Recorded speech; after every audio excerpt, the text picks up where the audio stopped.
Fighting words. Fighting words are words that can cause violence. And not that I'm trying to blame the victim, but you probably should not say something to someone that's going to make them want to punch you in the face, even if you are an authority figure, especially if you know you're in a situation where you might be dealing with, students that could be violent or any other person that could be violent towards you. It's best to be kind, and if you have to assert your authority, to try not to say anything that can give that person an excuse to hit you. That would be the Taekwondo principle of courtesy in action, as well as the Judo principle of mutual welfare and benefit. It's not a mutual welfare and benefit if you say something to someone that could incite you to hit them. Now, I know a lot of people feel like, we have free speech and, children should just respect adults or whatever. And I agree with that. But we don't live in should, we live in is. And it is likely that if you say the wrong thing to a person who may have a trigger temper or may be emotionally upset, may hit a limit, that they might attack you.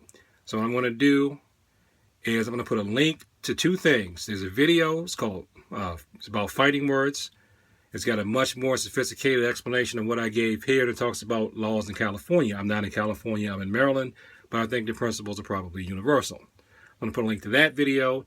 And if I can find it, I'm also going to put a link to a video where a teacher just said the wrong thing to a student and the student attacked him. The student was wrong. Of course the student was wrong. And did the teacher actually use fighting words? Perhaps, because I think the teacher said something that was open-ended and gave an invitation into the violence.